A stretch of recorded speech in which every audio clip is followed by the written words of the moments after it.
इसलिए कर्म निर्जरा के अवसर को खोकर अगर आकुल व्याकुल बना रहा तो समय निकल जाएगा, लौटेगा नहीं समय। इसलिए प्रायश्चित द्वारा शुद्धिकरण हमेशा करते रहना चाहिए।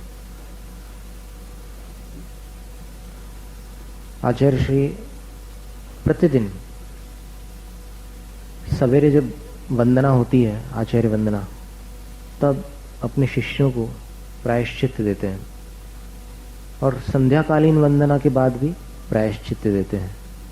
3 भक्तियां पढ़ते हैं तब प्रायश्चित आचार्य श्री जो देते हैं, एक रात्रिक प्रायश्चित, रात में जो भी विकृतियां आई हो मन में या मन वचन का ऐसे जो भी दोष हुए हों, तो उनके लिए प्रायश्चित जो देते हैं ऐसे इशारा करते हैं। कभी आपने देखी हो आचार्य वंदना, तो सुबह ऐसे इशारा करते हैं, शाम को ऐसे इशारा करते हैं। इसका अर्थ ये होता है, इसका मतलब है 18 नमोकार मंत्र 3-3 सांस में पढ़ना है।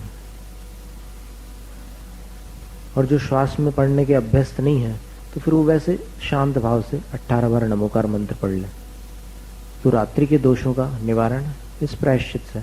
और दैवसिक जो दोष हैं उनके लिए वो 36 बार नमोकार मंत्र पढ़ने देते हैं। इस संकेत का अर्थ है 36 नमोकार मंत्र। 36 बार नमोकार मंत्र पढ़ते हैं। श्वासों में अगर पढ़ो तो 108 श्वास होती है। 36 बार नमोकार, और 18 बार पढ़ो तो 54 श्वास होंगी। तो इससे क्या होता है कि वो कर्म निर्जीर्ण होता है, वो पाप कट जाते हैं।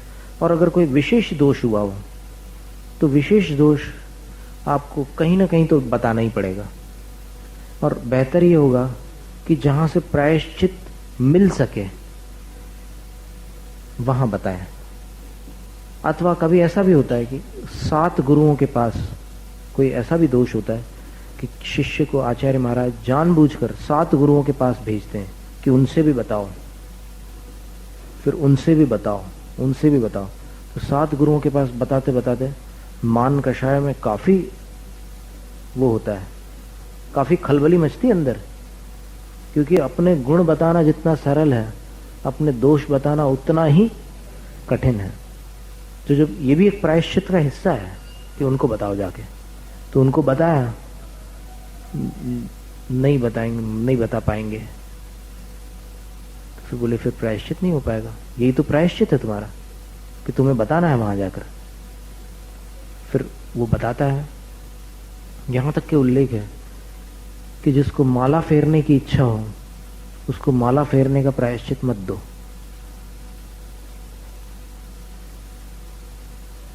और जिसको कुछ भोजन में त्याग करने की इच्छा है उसको माला फेरने का प्रायश्चित दो। यानी औषध रोगी की इच्छा के अनुसार नहीं चलती, वैद्य के अनुसार चलेगी। आयरियोविय वेज्यो, आचार्य वैद्य होते हैं। चर्या भेषज, भेषजन चर्या। शिष्यो रोगी, शिष्य क्या है? रोगी है। और दवा कौन सी है? चर्या। जो आचरण बता रहे हैं गुरु की, ये करो तुम, वो उसकी दवाई है। तो इस प्रकार ये प्रायश्चित का विधान है। इससे बड़ा शुद्धिकरण होता है। आप किसी देवता से भी पूछेंगे कि मेरे पाप कैसे कटेंगे, तो एक जवाब मिलेगा। आपको क्या जवाब मिलेगा? प्रायश्चित कर लो। तो आप उससे प्रायश्चित मांगेंगे तो क्या बोलेगा? गुरु से लो। और वास्तव में प्रायश्चित करने के बाद जो शुद्धिकरण होता है उसका अनुभव करने वाला ही एहसास कर सकता है। सिर्फ सुनने से काम नहीं होता। एक बार शुद्धिकरण हो जाए फिर आपको लगेगा कि देखो अब कितना हल्का हो गया मैं, अभी तो कितना भारी था मैं। हो सकता है वो भार बरसों का भार हो। कुछ ऐसे भी दोष होते हैं जिसको व्यक्ति किसी के सामने नहीं बताता, सिर्फ वही जानता है कि मैंने ये पाप किया है, और बरसों बीत जाने के बाद भी उसका मन कभी हल्का नहीं होता। और जिस दिन वो प्रायश्चित ले लेता है उस दिन निर्मल हो जाता है। और जैसे ही वो प्रायश्चित पूर्ण हो जाता है तो उसके इतने कर्म निर्जीर्ण हो जाते हैं कि उसका क्या वर्णन किया जाए। तो प्रायश्चित नाम का एक अंतरंग तप है। फिर दूसरा है विनय।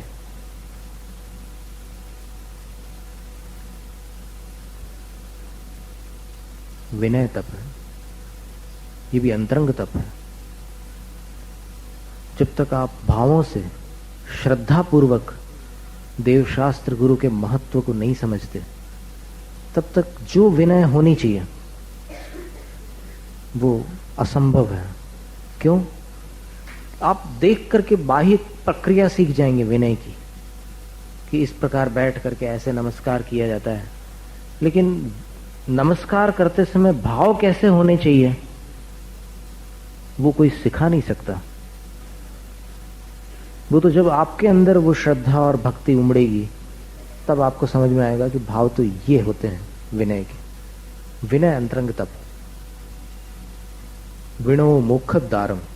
आचार्य वट्टकेर स्वामी ने तो एक मूलाचार ग्रंथ में कहा है कि मोक्ष का द्वार विनय है। फिर अब देखिए, वंदना में भी विनय की अपेक्षा है, भक्ति में भी विनय की अपेक्षा है, हर जगह विनय की जरूरत पड़ती है। जैसे शिखर जी की वंदना के बारे में अभी एक चर्चा निकली थी ना, कितने भावों में मुक्ति होती? 49 भाव। बहुत अच्छी खुशखबरी है ना? है कि नहीं खुशखबरी? अभी सब लोग एक मत नहीं है ना। आप ये समझ लो कि जितने अनंत भाव अपन ने धारण किए उसके सामने 49 की कोई गिनती है? तो अगर उस विनय भाव के साथ शिखर जी की वंदना कोई कर ले और उसके 49 भाव बच जाए तो ये बुरी बात है? अधिक से अधिक है वो तो ठीक है, पराकाष्ठा, सीमा है वो, कितनी बड़ी बात है। पर बात वहीं आती है कि अंतरंग में विनय हो, क्योंकि सम्यक दर्शन प्राप्त होकर छूटता भी है। आप सम्यक पूर्वक वंदना कर लो, संभव है आगे चल करके गुणस्थान बदल जाए, पर एक भी बार सम्यक हो गया तो फिर समझ लो कि वो रिजर्वेशन तो हो चुका उसका। अर्ध पुद्गल परिवर्तन में जितने जीव मोक्ष जाने वाले हैं उनमें उसकी गिनती आ गई है, वो आरक्षित हो गया है। आरक्षित का अर्थ रिजर्व्ड। तो ऐसा आरक्षण करना चाहिए अपने को। बाकी जो सरकारी आरक्षण है उसकी बात नहीं है। यहाँ शिखर जी की एक बार विनय पूर्वक वंदना हो जाए। मांगी तुंगी में भी कई बार ऐसा होता है, लोगों को आंखों से दिखना बंद हो जाता है। कुछ सीढ़ियां चढ़ते हैं उसके बाद फिर आंखों से दिखना अपने आप बंद हो जाता है, फिर नीचे उतरते तो दिखने लग जाता है। अब मेडिकल चेकअप कराओ तो कुछ आंखों में खराबी नहीं निकलती, ऑप्टिक नर्व ठीक है, सारी चीजें ठीक है, डिप्लोपिया भी नहीं हो रहा है, ग्लूकोज की मात्रा सब ठीक है, हाइपोग्लाइसीमिया नहीं, सारा चेकअप करा लो, ऐसी कोई चीज नहीं जिससे आंखों में अंधियारा आ जाए या फिर कुछ खराबी हो। भोजन वोजन सब ठीक है, ग्लूकोज का लेवल ठीक है, डायबिटीज नहीं है, ब्लड प्रेशर सब बराबर है, हाइपरटेंशन भी नहीं, हाइपोटेंशन भी नहीं, सब बराबर चल रहा है, फिर भी दिखना बंद हो जाता है। क्या कारण है? क्योंकि ये अलौकिक स्थान है जहां से 99 करोड़ मुनि मोक्ष गए हो। वो स्थान कितना पवित्र होगा, और जहां से अनगिनत साधु मोक्ष गए हो वो शिखर जी कितना पवित्र होगा।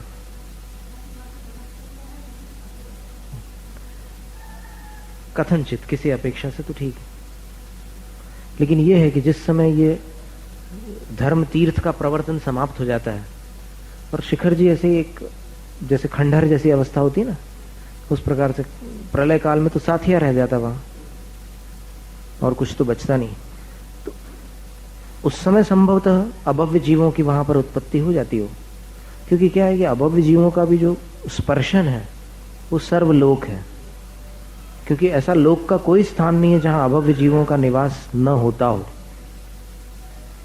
तो अगर अपन ऐसा ही मान ले कि संसार में शिखर जी के स्थान पर केवल भव्य जीव जाते हैं तो अभव्यों का स्पर्शन सिद्धांत से बाधित हो जाएगा। अब ये अपन मान सकते हैं कथनचित कि तीर्थंकरों के तीर्थ का जब प्रवर्तन होता है तब वहां पर हो सकता है कि भव्य जीव रहते हों, और बाकी समय जहां तीर्थ का जब विच्छेद हो जाता है, तीर्थ का जब अभाव हो जाता है, तब संभव है कि वहां पर अभव्य जीवों की भी उत्पत्ति होती हो। दूर भव्य, अभव्य, समान भव्य, कई प्रकार के जीव हैं। तो 12 प्रकार के तप में अंतरंग तपों की अपन चर्चा कर रहे हैं। अंतरंग तपों में प्रायश्चित, प्रायश्चित के भी बहुत सारे भेद है। 10 प्रकार के प्रायश्चित होते हैं। कितने प्रकार के? 10। वैसे 9 भेद दिए हैं तत्वार्थ में। 9 चतुर्दश पंचद्विभेदा यथाक्रमम प्राग ध्यानात्, ऐसे सूत्र दिए ना। तो 9 भेद प्रायश्चित के दिए, और फिर 10वां भेद जो है श्रद्धान नाम का भी एक प्रायश्चित दिया हुआ है अन्य ग्रंथों में। 10 भेद। तो प्रायश्चित बहुत विस्तृत क्षेत्र होता है एक अध्ययन का। तो जो योग्य पात्र होता है उसी को प्रायश्चित का ज्ञान कराया जाता है। सबके योग्य नहीं होते प्रायश्चित ग्रंथ पढ़ने के। आचार्य शांति सागर महाराज श्री के साथ भी चर्चाएं हुई थी प्रायश्चित के ऊपर में, एक विद्वान की, बैरिस्टर चंपत राय जी। और काफी चर्चा होने के बाद पंडित जगन मोहन लाल जी भी वहां बैठे, और भी बड़े बड़े विद्वान थे। फिर उसकी और गहराई में चले गए वो लोग। प्रायश्चित ग्रंथों के कुछ अनुवाद भी छपे हुए हैं, लेकिन वो सार्वजनिक नहीं है, सबके पढ़ने योग्य नहीं है, क्योंकि फिर तो लोग अपने आप मनमाने ढंग से कुछ भी करेंगे। पर अगर विवेकी होगा तो उसको पढ़ करके भी सोचेगा कि नहीं, गुरु का तो स्थान अमिट है। प्रायश्चित, विनय, वैयावृत्य, वैयावृत्य नाम का तीसरा तप है, अंतरंग तप। यद्यपि वैयावृत्य बाहर की अपेक्षा से देखो तो आप शरीर की सेवा करने को वैयावृत्य कह सकते हैं, लेकिन इसको अंतरंग तप में क्यों लिया?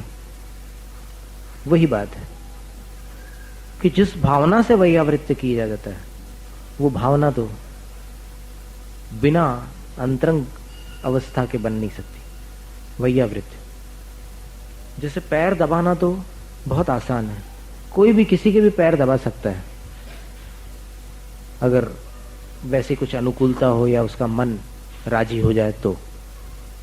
लेकिन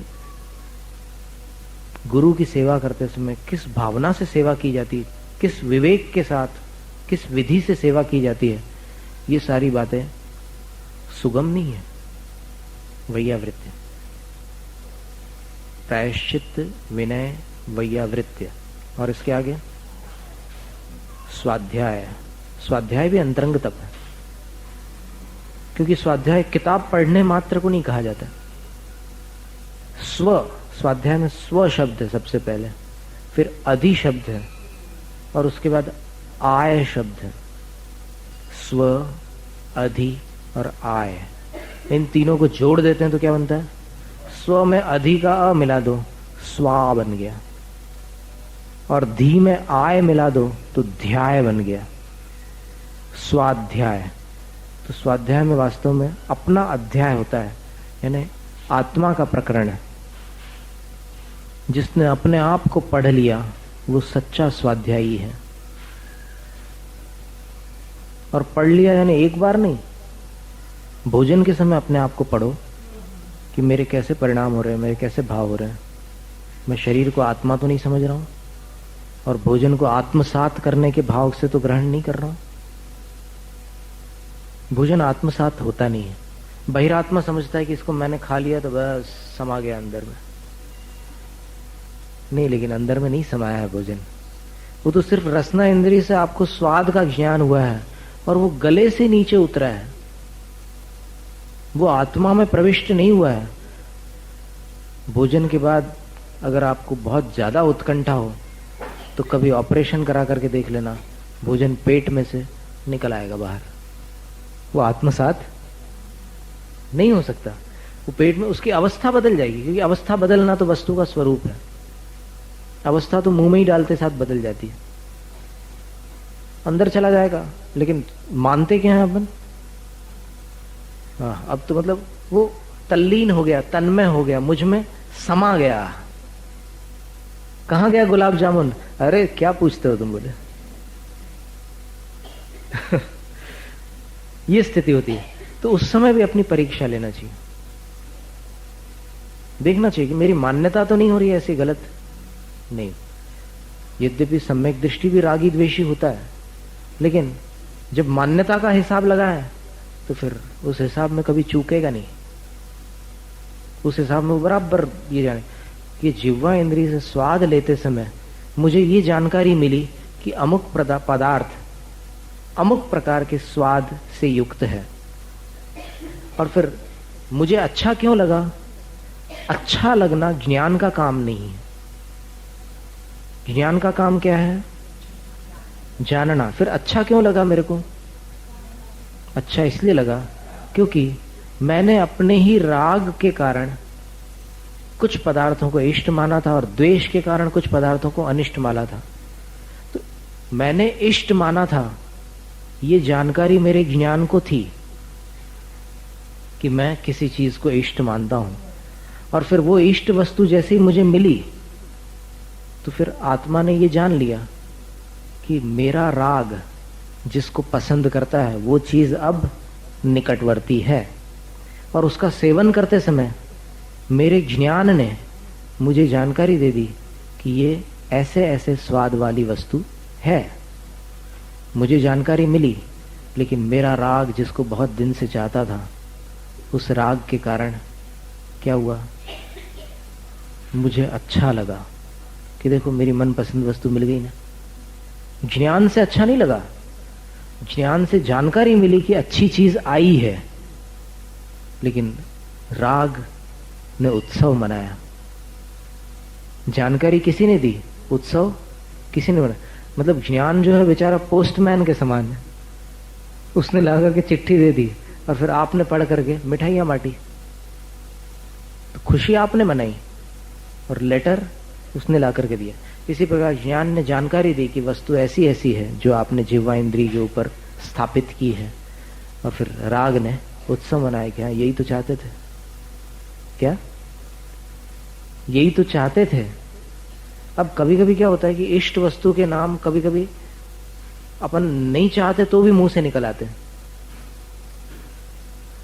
कई बार हमने देखा है कि चौके में कोई सामग्री दिखा रहा है और सामग्री कुछ और दिखा रहा है और नाम कुछ और निकल रहा है मुंह से। और कभी कभी ऐसा नाम निकलता है कि फिर वो चीज सेवन करने योग्य नहीं रहती, क्योंकि वो नाम से दूषित हो गई, शब्द से दूषित हो गई। ये चिप्स है महाराज आलू की, फिर केला की। उसी वक्त संभाल भी लेते हैं लोग, क्योंकि क्या है कि इतना तो विवेक रहता है मनुष्य में कि वो कुछ गलती करने के बाद तुरंत संभालता है अपने आप। तो फिर वो चिप्स बोलते बोलते क्या आलू शब्द धोखे से निकल गया मुंह से, लेकिन फिर बोलता है केले की। इसी हलवा है, अब लौकी कंद है तो फिर गाजर का हलवा बोल दिया, और फिर उसका संशोधन नहीं महाराज लौकी कंद है। ऐसा होता है, यहां भी होता है, धनलक्ष्मी में भी होता है कभी। तो राग जिसके प्रति होता है वो अपने अंदर असर डालता है। तो इस तरह 12 तपों का वर्णन करते करते अभी अपन कहाँ पहुंचे? वैयावृत्य, स्वाध्याय। स्वाध्याय में स्व का अध्याय है, और अपने लिए जो अध्ययन किया जाता है वो स्वाध्याय कहलाता है। सिर्फ पढ़ करके दूसरों को सुना देना स्वाध्याय नहीं है, और स्वाध्याय का निश्चित फल है कषायों की हानि। आप 10 साल स्वाध्याय करने के बाद अपने अंदर झांक कर देखिए, अगर कषाय ज्यों की त्यों है तो समझना कि वो स्वाध्याय नहीं हो पाया। और स्वाध्याय के बाद फिर व्युत्सर्ग नाम का तप होता है कि राग द्वेष को छोड़ना होता है पर पदार्थों में। बाह्य और अंतरंग जो उपधियां हैं, परिग्रह हैं, उनका त्याग। और अंतिम तप है ध्यान। इस तरह 12 तप तपें 12 धरे वृषदश, 10 धर्मों को धारण करते। वृष का अर्थ तीसरी बार आया ना, वृष शब्द पहली 2 बार कहां आया?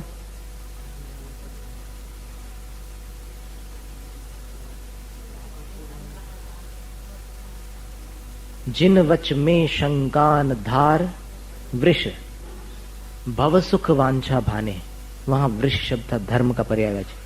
और फिर एक वहीं पर तीसरी ढाल में ही कामादिक करी वृषते चिगते निज पर को सुदृढ़ावे।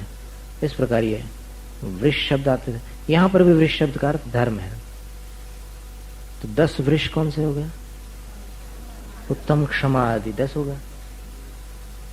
धरे वृषदस चहे नहीं भव सुख कदा, संसार का सुख कभी भी नहीं चाहते, माने निदान कभी नहीं करते। सच्चे साधु निदान रहित होते हैं। तो इस प्रकार ये चर्चा चल रही है। और इसके आगे ये सकल संयम चरित्र के बाद स्वरूपाचरण। तप तपे द्वादश, 12 प्रकार के तप तपते हैं। 12 तपों का विवरण अपन ने पिछले दिनों देखा। 6 बहिरंग तप और 6 अंतरंग तप थे। फिर धरे वृषदश, 10 धर्म को धारण करते हैं।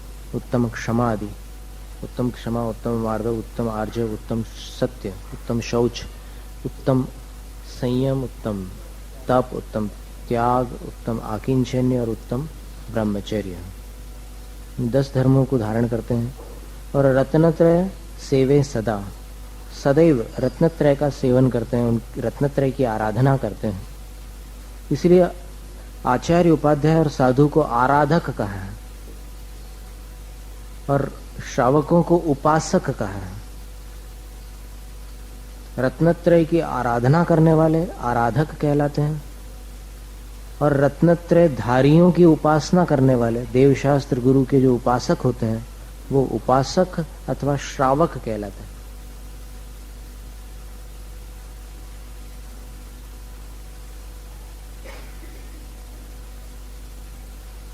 मुनि साथ में वा एक विचरे, मुनि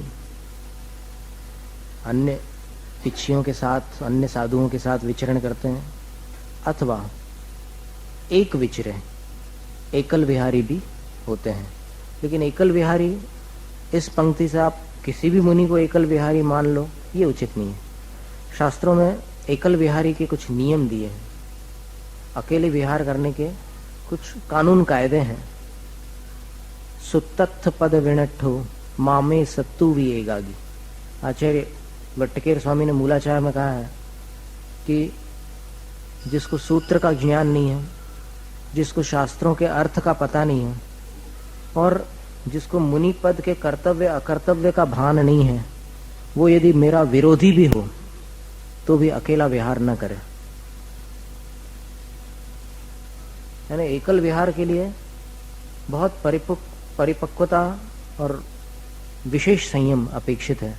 और मूलाचार में यहां तक कहा कि संघनन भी प्रबल होना चाहिए। न्यून संघनन, हीन संघनन के साथ एकल विहार में बहुत सारी विपत्तियां आ जाती है, इसलिए संघनन भी दृढ़ होना चाहिए। और एकल विहार की अनुमति गुरु चतुर्थ काल में भी देते थे। जैसे वृषभसेन मुनि थे, उन्होंने दीक्षा तो अपने पिताश्री के साथ ली थी, लेकिन कुछ समय बाद उनकी योग्यता देखकर उनको एकल विहार की अनुमति गुरु महाराज ने दे दी। और उनकी उस समय उम्र मात्र 8 वर्ष की थी। और उस 8 वर्ष की उम्र में आपने समाधि मरण पाठ पढ़ा हो बड़ा, तो उसमें इनका स्मरण किया गया है। वृषभसेन मुनि उष्ण शिला पर, याद है आपको? पंक्ति है। तो वो 8 वर्ष के वृषभसेन मुनि थे जो जिस चट्टान पर आतापन योग धारण करते थे, ग्रीष्म काल में तप तपते थे। उस चट्टान को ही एक वैरी ने आकर के तपा दिया और वो चट्टान इतनी तप गई, उसने पानी छींट छींट करके देखा कि ये चट्टान ठीक से तपी है कि नहीं। तो इतनी तप गई कि पानी का छींटा भी नहीं रुकता था, छट से एकदम उड़ जाता था।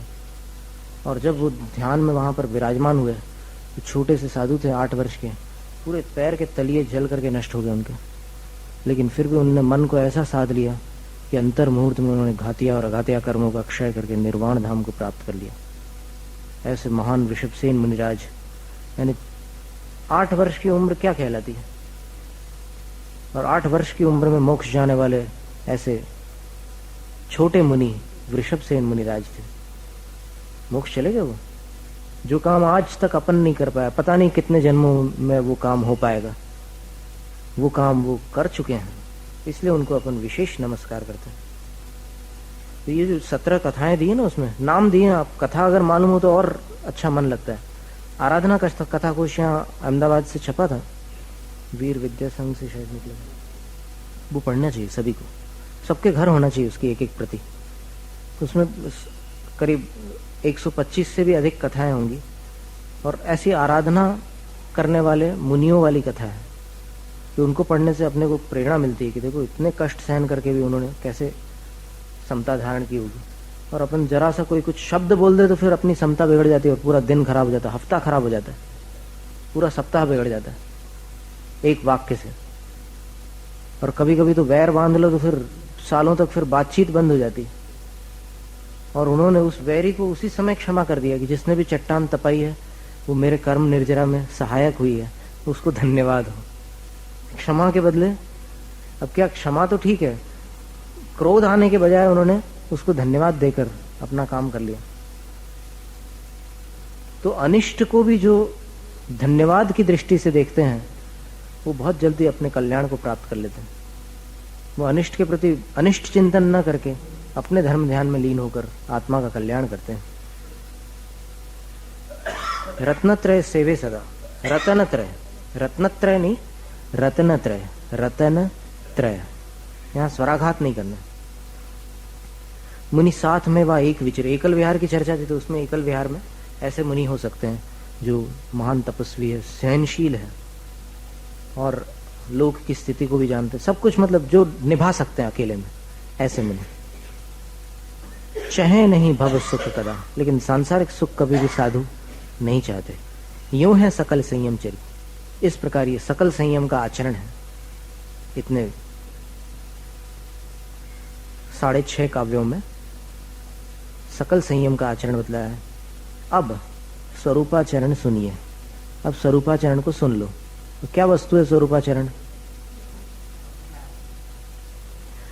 तो जो भी है स्वरूपाचरण, कोई भी वस्तु हो तो जिस होत जिसके होने पर अपनी निधि प्रकटे, इतना समझ लो कि स्वरूपाचरण अगर हो जाए तो अपनी निधि यानी अपना जो वैभव है, अपनी आत्मा का जो खजाना है, अपनी आत्मा में जो संपत्ति भंडार है वो प्रकट हो जाता है और पर की प्रवृत्ति सब मिटे और सारी जो पर प्रवृत्ति है, पर परिणति जिसको कहा है शास्त्रों में, वो मिट जाती। पर परिणति का अर्थ होता है कषाय भाव।